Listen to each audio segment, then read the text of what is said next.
So we are just getting out of a unit where we talked about the 1960s and 70s. And a lot of the 60s and 70s was this issue of civil rights and the Great Society and what level that the federal government should be taking in dealing with social problems. And we saw in the 60s that a lot of that with Lyndon Johnson's Great Society and the civil rights movement, the federal government was taking more of a responsibility in providing those services. Nixon starts with his new federalism idea to pull back on that and give more power to the states and kind of reduce the amount of social protections available through the civil rights movement and pulling back a bit on the Great Society. We're going to see in the 1980s, though, there's this conservative revival or a backlash to the 1960s and 70s with Ronald Reagan. And the 1980s is really a conservative time politically. So let's chat about that. Here's Ronald Reagan. Ronald Reagan, a former movie star. He was called the great communicator because he was good at speaking and involving people, and people really had a strong emotion to him. And after, in the 1976 election, you can see he's the red over here, and he won a huge swath of the United States. Carter was seen as not doing anything for inflation. He was seen as kind of weak because of the foreign policy problem with the Iranian hostage crisis. And people were just kind of looking for somebody that made them feel good, and that's Ronald Reagan, right? He made Americans he had this very patriotic message. Now, politically, which is what we're dealing with here, he had what some politicians or political scientists call the three-legged stool of his coalition. And when we talk about coalition, that means who are the people that are going to be voting for this guy. And you can see over here his three-legged stool. People that believed in strong defense, people that believed in limited government, and people that believed in traditional family values, which means evangelical Christians.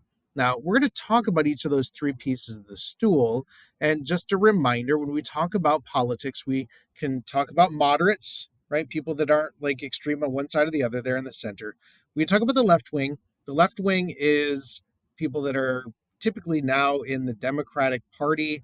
They believe in social change. They believe the government can be used to fix social problems, that kind of thing. And then on the right wing over here, we have people that are more conservative, people that are less willing to use the government. They think the government kind of causes problems. So we'll talk a little bit more about that. But I just want you to remember the right and the left. And we got Republicans and Democrats here. And we're talking about the right in this case, so conservatives. And when Reagan was elected, we can talk about this new right. Richard Nixon believed in some things like Keynesianism, deficit spending. He believed in the EPA and using the government to help fix that problem. Reagan is going to be very different than those old conservative right-wing folks. This new right rejects pretty much all social welfare programs, meaning that they're going to try to dismantle the New Deal and the Great Society. They're going to try to get rid of a lot of the spending for things that like Medicare and Medicaid and programs for urban renewal and food stamps, those kinds of things. And there's various reasons why, and we'll talk about that later. They are going to be supported by what's called the religious right, sometimes called the moral majority. And this just means religious conservatives, usually evangelical Christians. And then there's the neocons or the neoconservatives, and they want to increase defense spending so that they can use American influence and spread American influence throughout the world, promote democracy and all that stuff. There is some uncomfortable stuff with this in the sense that these three groups shouldn't all get along. Libertarians don't like a big, powerful government. They think that could be tyrannical. That's why they want to cut back on the social welfare spending. However, the neocons love a big, powerful government because they want a big, powerful military, which the libertarians think might be tyrannical. The religious right wants to get heavily involved in people's lives and dictate how they live their lives. They want to pass laws that require certain behaviors or to ban other behaviors. Now, libertarians, they don't like that at all, right? Libertarians want small government that don't get involved in people's lives. So there's this cognitive dissonance in this coalition that is going to kind of stick together while Reagan's president, and then later it's going to kind of start to wither away a little bit. And we're kind of in a transition period right now in American politics in 2024.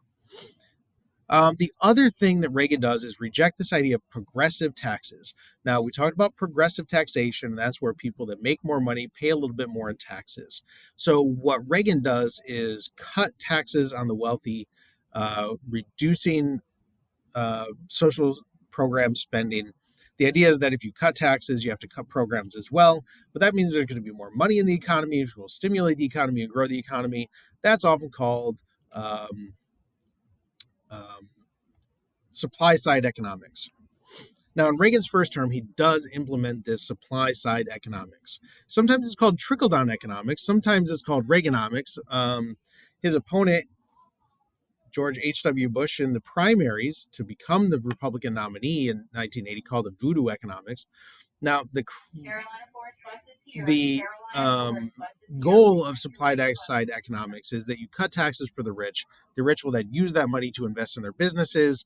The businesses will then grow and hire more people. And eventually, Reagan said that a rising tide will lift all ships, that cutting taxes for the wealthy will grow the economy and then everybody makes more money.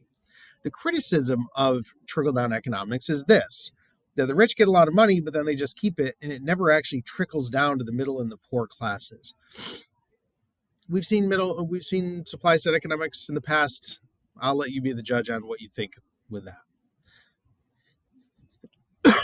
Excuse me. Reagan's conservatism also has a couple of other impacts. It's terrible for unions. He did break the air traffic controller organization, basically fired all the air traffic controllers when they went on strike asking for more money. Reagan said that they were public service employees, so therefore he could just fire them and replace them, which he did. And that mentality of being opposed to unions is going to pervade through the 1980s. It's going to be used against other unions as well. Reagan opposed the Equal Rights Amendment, just like Phyllis Schlafly did when we talked about the Stop ERA campaign. He's opposed to abortion rights because the moral majority, the religious right, didn't support abortion rights, and didn't want equal pay for women. Again, going back to that idea of individual responsibility and promoting traditional family values where women stayed home and didn't go out and get work. This is also the 1980s is the height of the AIDS crisis. Now, AIDS, we know today, is caused by the HIV, the virus, which can develop into AIDS and immunodeficiency. Initially, when AIDS was first discovered, though, it was referred to as the gay cancer.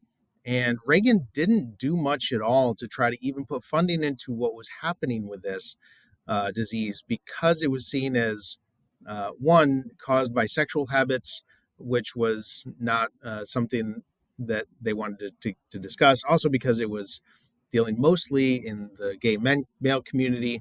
The government thought that it was, Reagan's administration kind of thought of it as a moral issue rather than a health issue.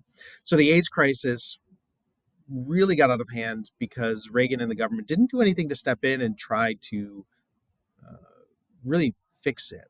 And this was largely because he was afraid of upsetting his religious right part of his coalition.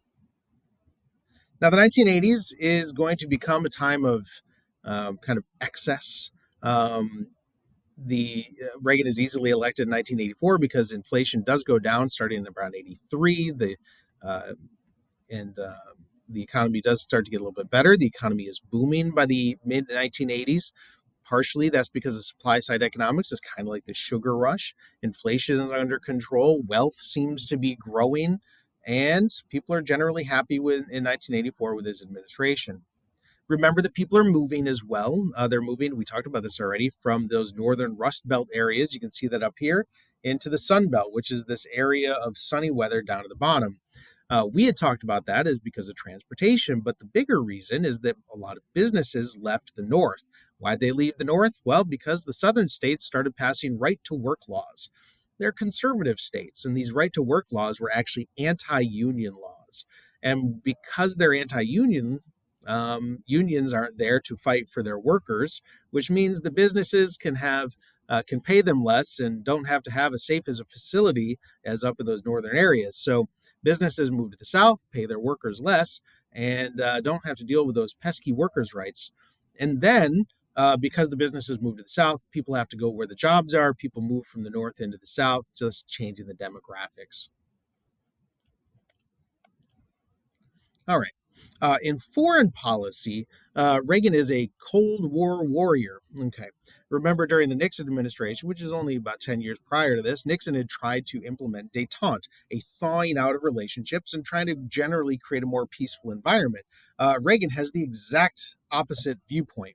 Reagan wants to escalate the Cold War, wants to have this massive defensive buildup, wants to have what he calls a Star Wars strategic defense initiative in place. This, as you can see in this Time magazine over here, is a missile defense shield. His concept was to have satellites in space with lasers so that when the Soviets would shoot up their missiles, American lasers would just shoot the missiles out. You can kind of see that over here in the Time magazine cover.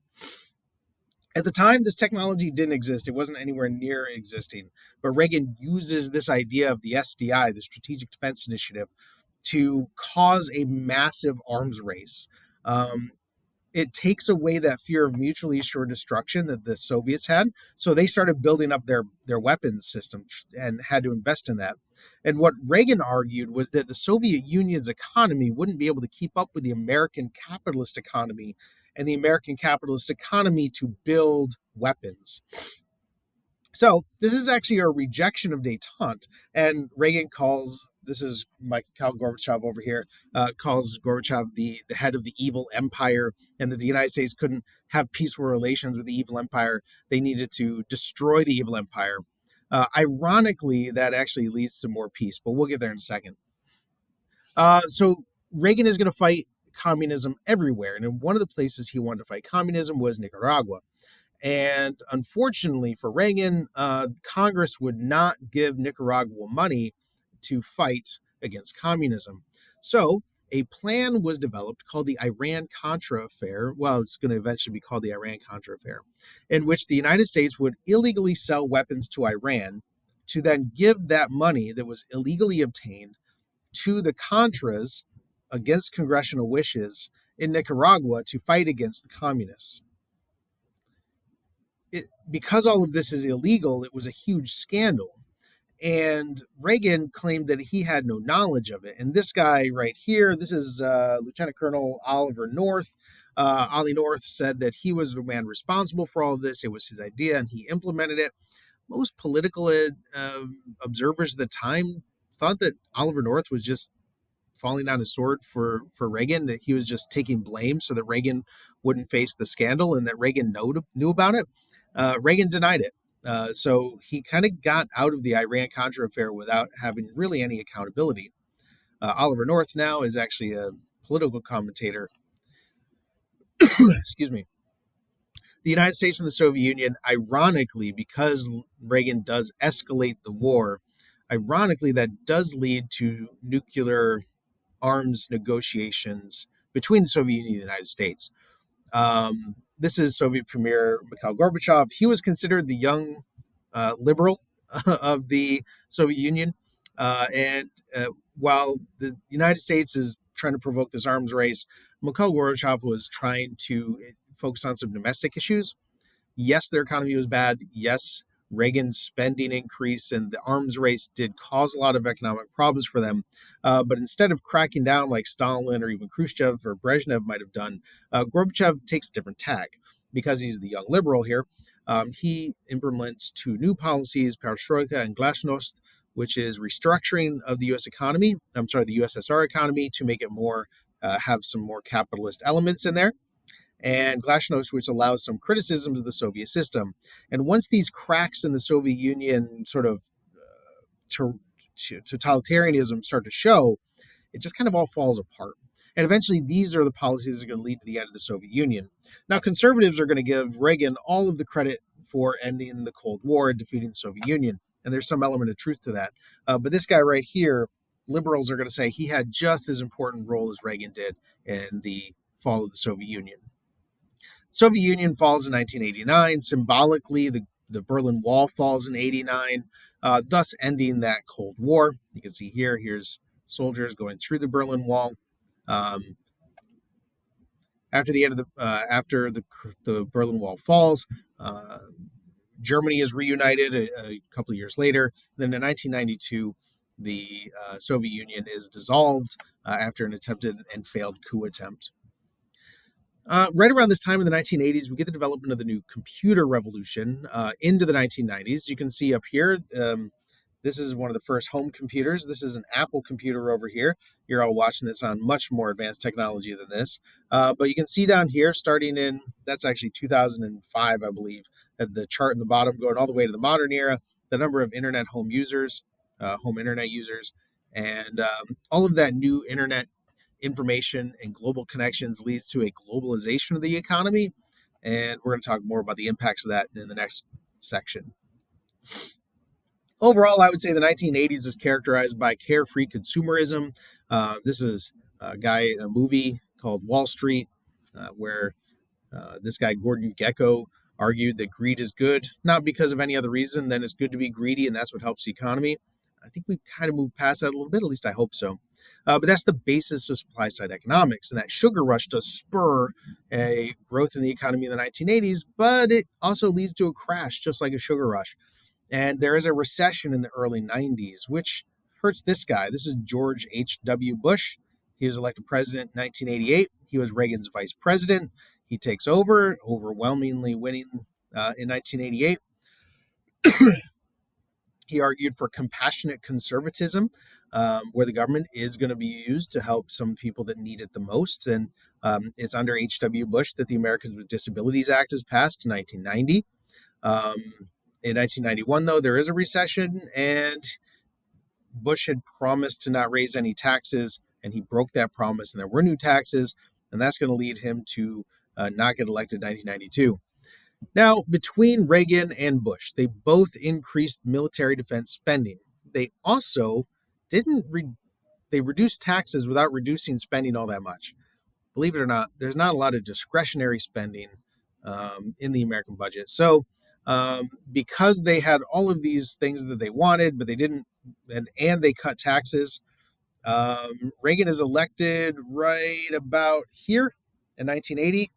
And by the time George H.W. Bush leaves office in 1992, which is right about here, the American deficit, the national debt had tripled.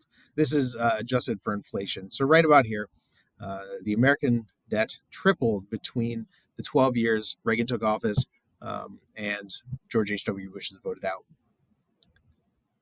Let's see, we talked about that already.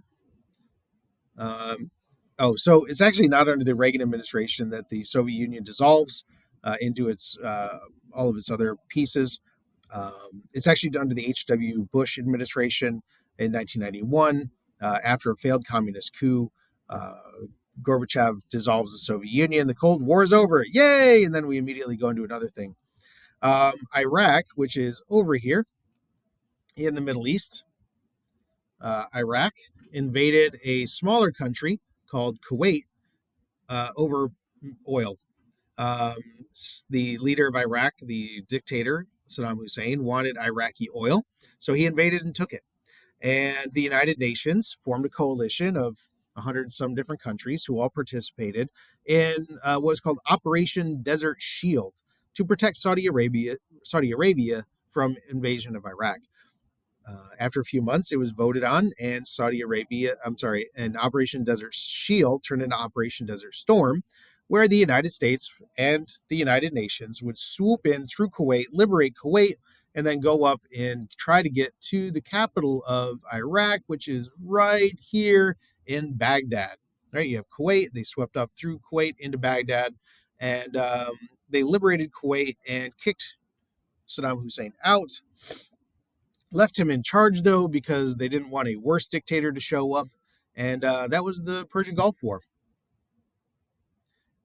And in 1990 and 1991, George H.W. Bush was riding pretty high on the end of the Cold War and the Persian Gulf War.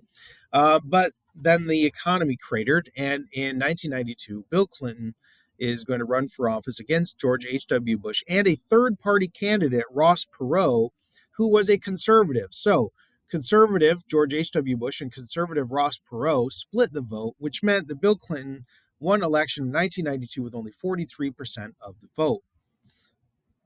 And we will pick up on the next slide with the 1990s.